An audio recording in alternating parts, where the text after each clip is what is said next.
Hey guys, welcome to BP the Bible Perspective. Mr. Charlie, apologist for American whiteness.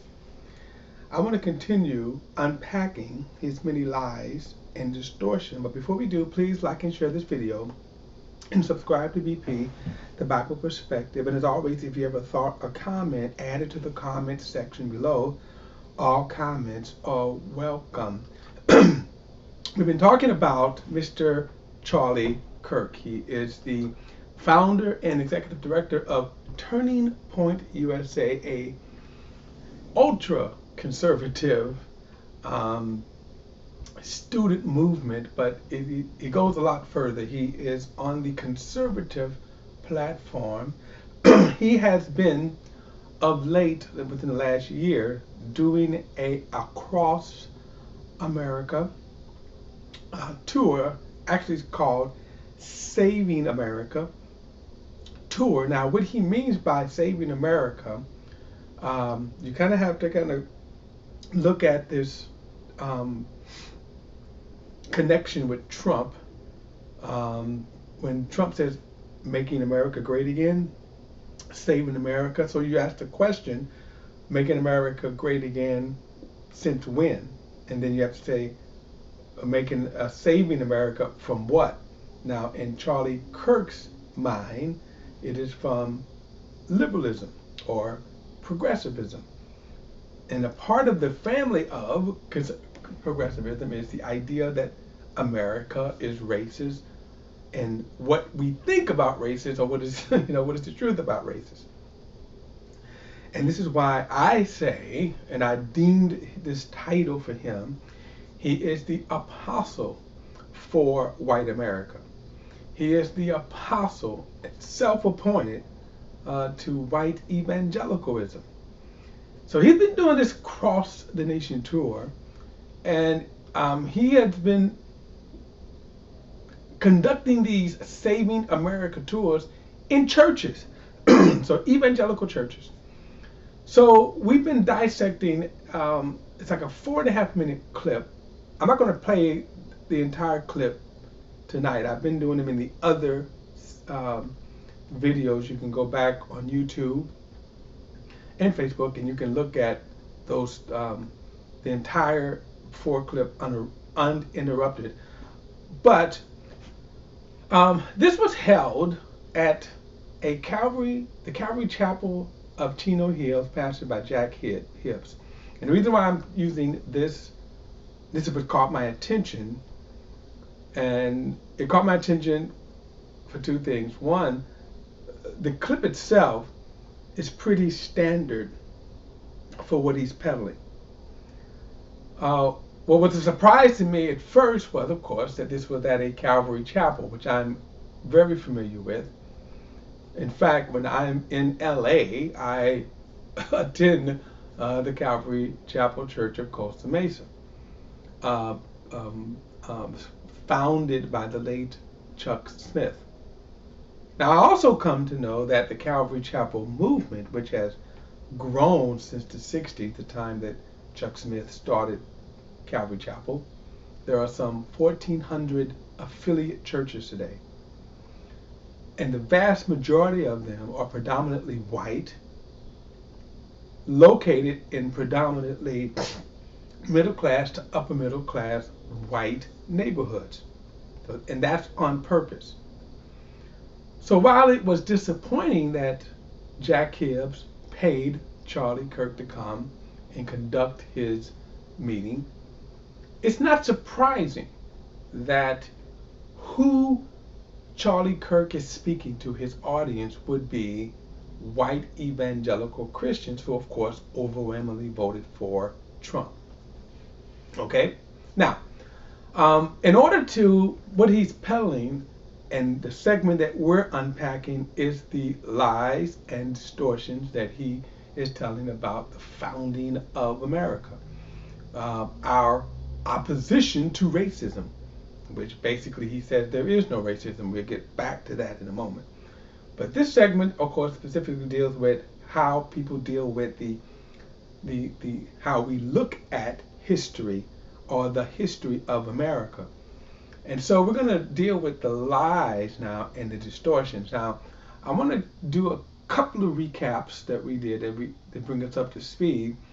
And one of them was how he attacked Hannah Nicole. And I want you to listen to this clip. We played it before, but I want to play it again because I think it is important to understand the racism, and in my opinion, not even veiled, but okay, here we go.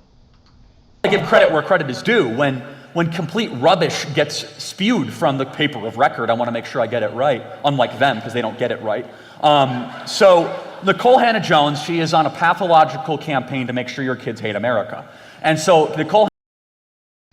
Now, we've dealt with this before, that first of all, he cites not one statement to back up the claim that Hannah Nicole is on a pathological path to teach white kids, that's my take on it, to hate America. That's an outright lie, what he's saying here. Hannah-Jones, red hair, see her on TV, always talking about how awful white people are and how awful our... I want you to pay attention to now the insults. And more so, I want you to pay attention to the pastor of this megachurch. Sit there and allow him to insult her in that way. See?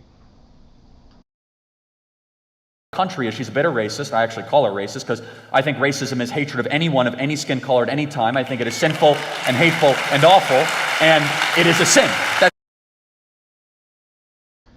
Now, this is the person that he is referring to that has the perplexing look. In other words, he attacks her appearance. Now, this is, of course, to me, classical racism. If you go all the way back, and I'm gonna do that in just a moment, this is what racists do. This is what racists have done in order to justify their racism, in order to justify slavery. You dehumanize a person. And so whites have done this since the inception of this nation. That's one of the first orders. Now, he attacks the 1619 project. I'm not going to rehash it here, but the 1619, in other words, I'm not going to go deep into it because we've done it in other broadcasts. But what he is attacking, of course, is taking a clear look at the history of this nation, which Hannah Nicole does. And if you want to talk about some of the, I think, valid criticism of the 1619 project, it is a series of, it is a collection of essays in which she started, in which also there are other writers. But there's some valid criticism, but what people like Charlie is doing is to deflect from the truth. So you start with 1619, and then we talk about dates. And so if I say to you 1492, right, the year 1492, what comes to mind? Well, Christopher Columbus discovered America. That's a date. And basically what Hannah Nicole is doing is saying we also should include 1619 as one of these memorable dates in which you're tied to the founding of America. And then people like Charlie lost his mind over that. So they never talk about the truth of it. They just attack the fact that she's talking about it. And as you see, he called her a racist, a vile racist, but he never talks about the fact that in 1619, 20 slaves landed on the American soil. 157 years later, generations later, you had black Africans who were slaves who were entitled to natural citizenship, but in 1776 were left in chains. Okay, so then he starts talking about Thomas Jefferson, and I want to play a clip. of Thomas Jefferson, and I'm going to just rehash that for a moment. Here we go. President of the United States of our country. That 20 years, tick, tick, tick, tick, tick, in the Constitution, right? They did that as a bargain with the southern states. Thomas Jefferson, on the first day he was legally able to abolish the incoming of any new slaves into the United States of America 20 years into our founding. That is something we should be proud of. Okay. Now, so when we talk about lies and distortions, here's the distortion of what he's doing. While on the one hand it's true, what he just said, should we be proud of it? Slaves were still slaves. 1776. And what he's talking about, and this is always interesting because you see conservatives doing this often. They use people like Martin Luther King, which he will do too, and we'll get to that. He's used people like Frederick Douglass, in which we're going to address that as well. What is amazing about that is that Mr. Charlie here would not have been on the side of either men, whether it's Martin Luther King, whether it's Frederick Douglass. If Mr. Charlie had been living during the time of slavery, he certainly would have been a friend to the slaves. And his opposition right now, what he is saying now, proves that, because he is not dealing with the truth. There's a distortion of the truth. In other words, what he is saying, he's talking about the people that fought for slavery, which he is not one, and he would not have been one. That's my opinion. Okay? But he's going to use that to try to then circumvent and say that, well, slavery wasn't as evil as it was, which is worse. So he brings up Thomas Jefferson. Now, he calls Hannah Nicole a racist. Why? Because she's talking about slavery. She's bringing up the evils of slavery. But you know who he doesn't call a racist? Thomas Jefferson. And I want to examine Thomas Jefferson and what he had to say. And I want you to see that Thomas Jefferson was no friend. I mean, he wasn't a good man. He wasn't and here's the distortions. Yes, he certainly was a person that is complex, because on the one hand, one of the architects of the Declaration of the Independence, who stated that all men are created equal, right? Yet had slaves. So there is the cognitive dissonance in this man. This man was evil, and yet he wrote one of the most brilliant documents ever. But he didn't live by him. He did not believe it. So let me play clip 9, and then I'm going to read his letter. The moment that we started, that said that this was wrong and this is evil. Now, mind you, it wasn't a perfect history. It went through decades of ups and downs, and we went through a bloody civil war. But show me another country that sacrificed so much, brother against brother and father against son, to a... I would say this nation, with this nation, we wasn't supposed to be in this place. See, I can't claim, I said this before, I can't claim any kind of, moral superiority if I tell my wife that, hey, I did a lot to overcome my adultery. I committed adultery for years, and I did a lot to overcome it. I wasn't supposed to commit adultery in the first place. I don't get props for that. Accomplished something that what? The churches were screaming in the pews and the pulpits, and Thaddeus Stevens was inspired by a pastor to go to Congress and say, slavery is anti-American. Our founders said it. Thaddeus. Okay, here's some of the distortions. Yes, what he's saying is true. America, the founding fathers, and America always wrestle with the evils of slavery. They wrestle with that. And one of the reasons why we had such turmoil is because of that. On the one hand, they knew it was wrong. Even those who owned slaves. Thomas Jefferson certainly abhorred slavery, though he owned slaves. Cognitive dissonance. On the one hand, you know something is wrong, but you do the exact opposite. He believed that blacks, I'm going to show you that in his own words, he believed that blacks were inferior, but he slept with the inferior slave. He believed they stunk. He believed that their minds were not on the cognitive level as whites, being on and on and on. The very epitome of what racism is, Thomas Jefferson believed, but yet he didn't have a problem with fathering children with his inferior slave. He didn't have a problem with keeping his slave. He owned over 600 slaves during his life, and he did not free them. He freed, I believe, Sally, the slave that he fathered the children with. But most of his slaves he did not free, even though he talked about, he did have this thing where he said slavery is wrong.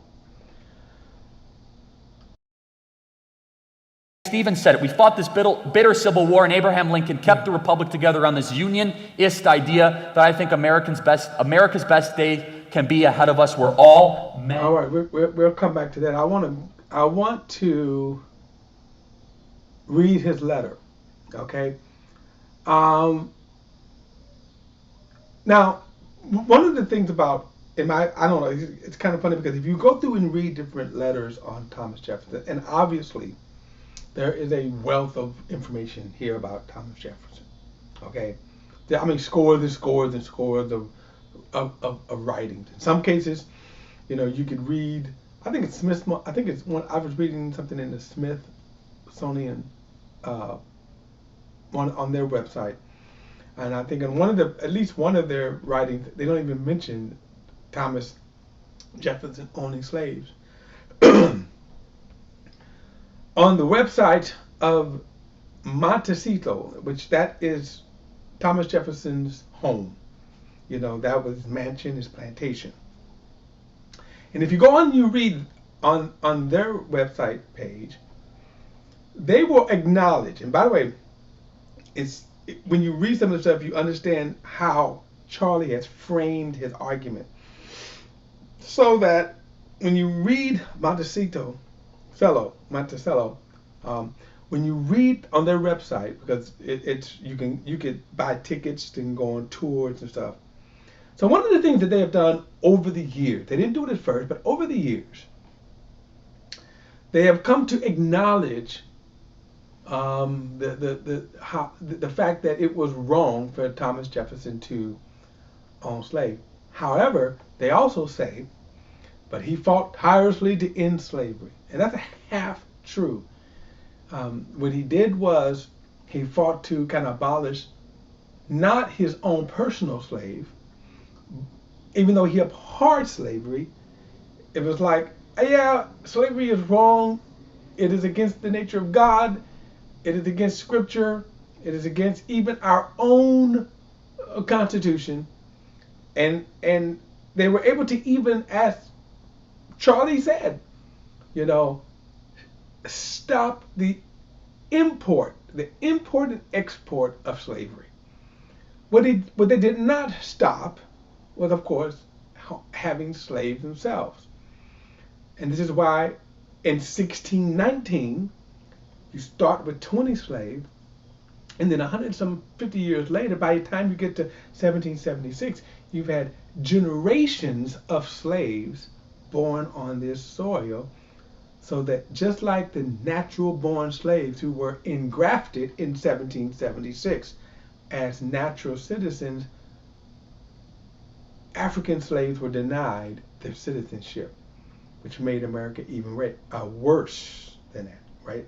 The evils were worse. And this is what Charlie tries to avoid. This is what he seeks to just downplay this. All right, so let me bring it up here. This is, and again, this is his letter, and I'm only going to read part of the last section, and this is an official Thomas Jefferson letter, so this is his words, and it's called Notes on the State of Virginia. So this is his word. I think it was penned in 1853. This is years after the writing of the uh, Declaration of Independence. Now, this is what Thomas Jefferson thought about black people. And I'm just going to read the last part of it. But if you go back and you read, and as you can see, we're not going to get into the entire letter because you see how long this letter is. But everything that's racist is right here. When we talk about how America framed its mentality to justify slavery, right here. You go back and you read this right here. So there were basically you look at one, they use laws, so they frame laws. Two, they use religion. It was God's will that black people be slaves and servant to white men. And in art made them inferior. Three, pseudoscience, and right, that black people genetically are inferior, and it's all right here. So I just want to give you a taste, and because remember, Mr. Charlie talked about how fervent Thomas was to end slavery, but this is what he thought right here. I advanced. Now remember, this is all of this here. We could really, this is. He talks about how black people stink, how their hair, how everything about them is inferior to white people, and also even worse, that inferiority. Like for example, they don't have the kind of emotions. They don't desire the kind of rest that white people need. Now the reason why you have all of that is, remember, they're justifying slavery. You're working from sundown to sun up. When you sell off their children or loved ones, right? You have to justify saying, oh, they're like animals. They don't feel the way we feel. Okay, so listen to what he says right here. He says, I advanced it therefore at the suspicion only that the blacks, whether originally a distant race or made distant by time, I'm sorry, I misread. I'm going to start over. I misread that. I didn't mean to say distant. I meant to say distinct. But watch this. I advanced it, therefore, at the suspicion only that the blacks, whether originally a distinct race or made distinct by time and circumstances, are inferior to whites in the endowments both of body and mind. Now, this is Racism 101, the framing, see, of how America conditioned. Now remember, this is one of the fathers of America. And here's the thing. Today, you have white people who still think the same way. Okay? He says, it is not against experience to suppose that different species of the same genus or variety of the same species may possess different qualifications, right? Will not a lover of natural history then, one who views of gradations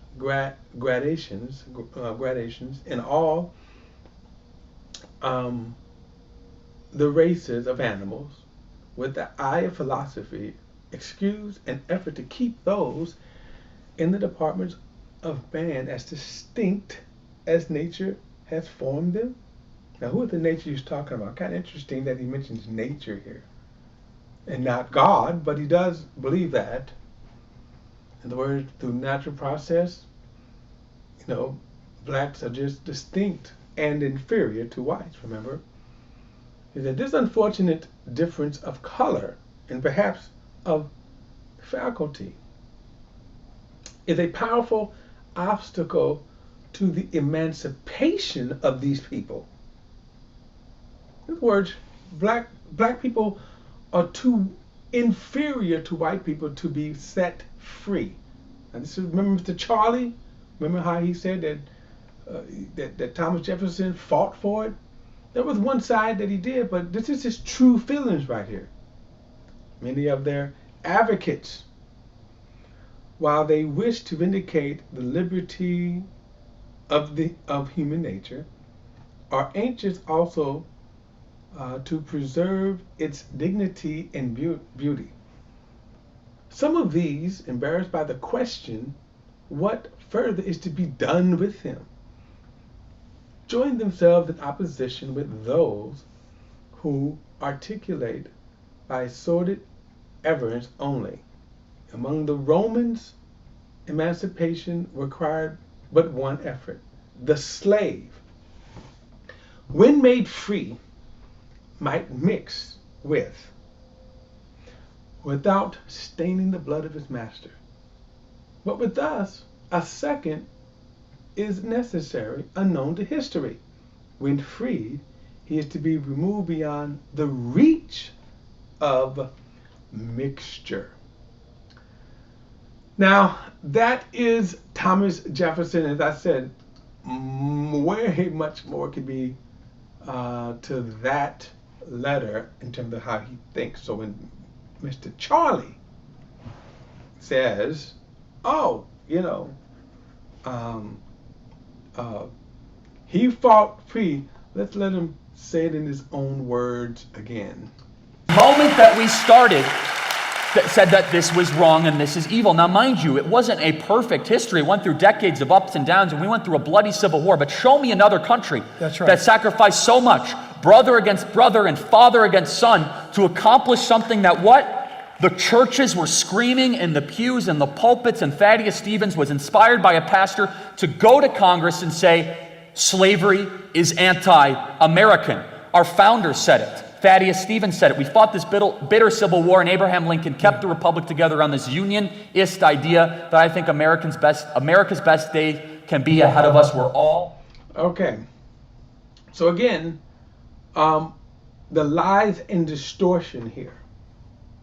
See, the lies and the distortions of Mr. Charlie is kind of... and again, I'm very disappointed to see. Now, understand, what would stop us from returning to a Thomas Jefferson time, right? What would stop us from returning to a Thomas Jefferson? She is on a pathological campaign to make sure your kids hate America. And so Nicole Hannah-Jones, red hair, see her on TV, always talking about how awful white people are and how awful our country is. She's a bitter racist. Now, I wanted to play that tip before we close off.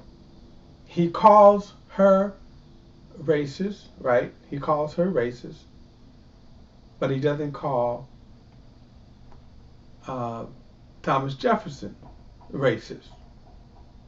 Now, again, I'm gonna go to it when we go to. I meant to get into his statement on Frederick Douglass. We'll get into the next part, but see what Mr. Charlie's doing in his apologetics to white America and his defense of whiteness. You demonize black, you demonize those who are speaking the truth on racism, but you downplay. See? You downplay the real, actual racists. All right, guys, look, we'll pick it up again in the next part where we get into even, I think to me, worse, but we'll pick it up in the next video. Don't forget to like and share this video. Hit that subscribe button. I love to hear what you have. I love to hear your thoughts and your opinions. Add them to the comment section. Remember, all comments are welcome. Look, till next time, I'll see you then.